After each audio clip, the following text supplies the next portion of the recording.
What up, folks?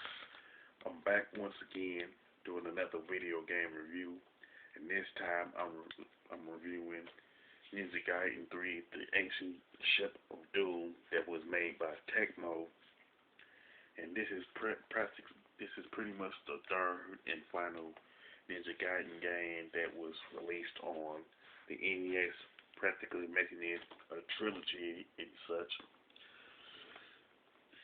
And like when you look at the timeline of the Ninja Gaiden trilogy on the NES, you quickly it's Ninja Gaiden 3 is pretty much between Ninja Gaiden and Ninja Gaiden 2 with the ship, the dark sword of chaos. And the very first cutscene in the game pretty much involves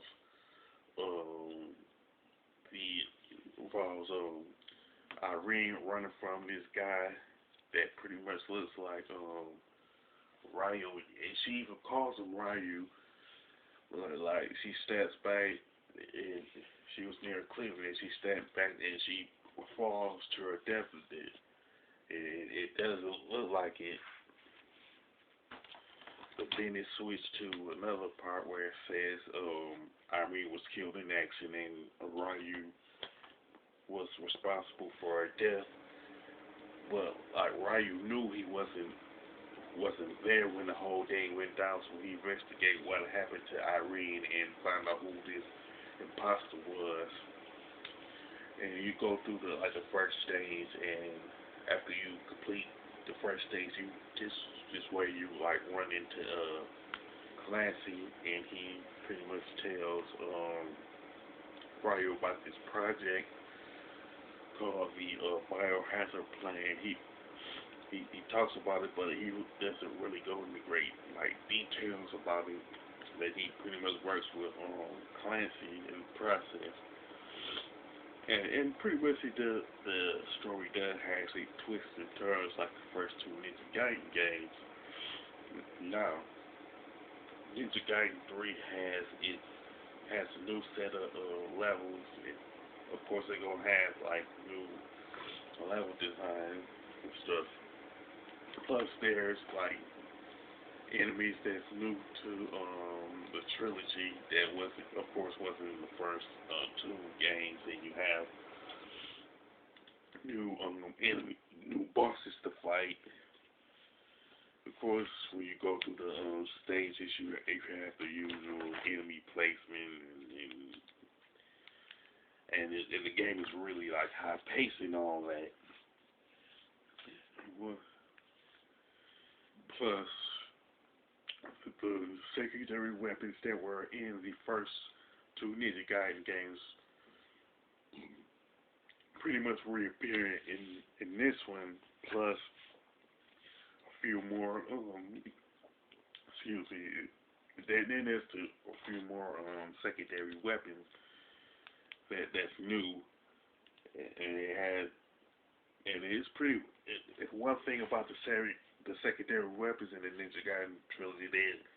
All of them have their strengths, and all of them are awesome and all that.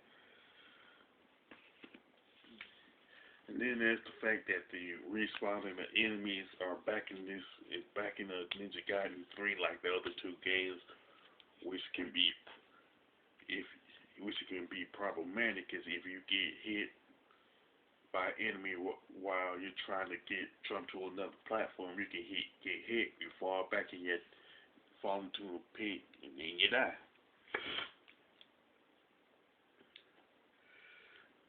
Now, the one thing I can honestly say, even though the first two games are difficult, have that high difficulty, they did have unlimited continues.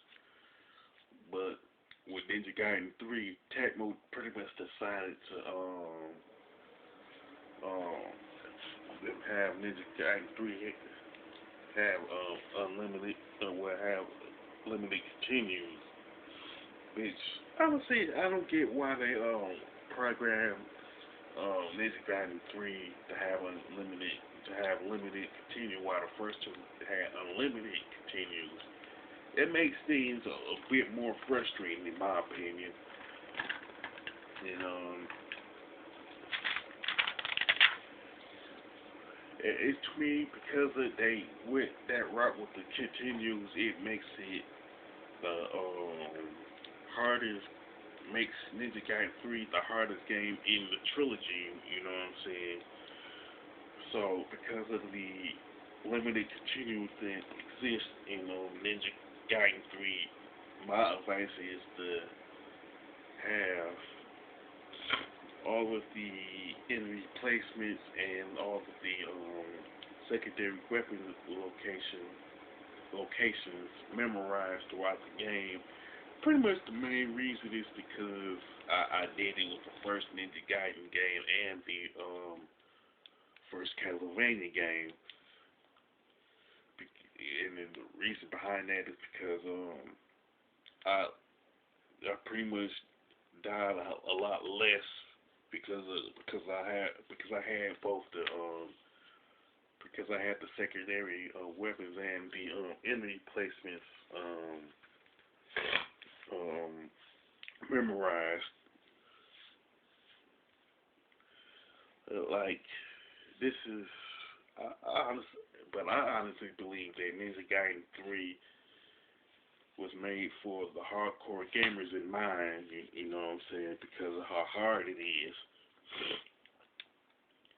The graphics and gameplay is pretty good. I would say I can honestly say that it is probably the best. It probably boasts of the best graphics in the trilogy. Some might disagree with that opinion, but you know it is what it is with that one. Plus the gameplay is pretty excellent. You know what I'm saying? Just that it doesn't have a whole lot of big time changes in it outside of the additions of the new secondary weapons. But the soundtrack is good. I will say that it is the best part of Ninja Gaiden 3.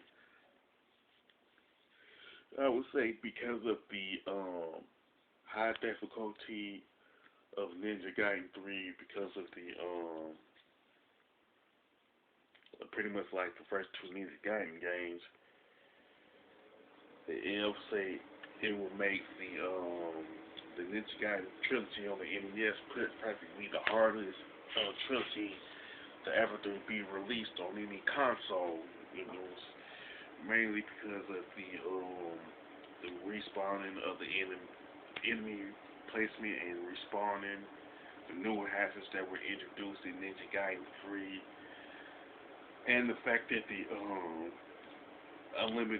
not unlimited because of the I would say the limited continues in Ninja Gaiden 3 didn't help at all.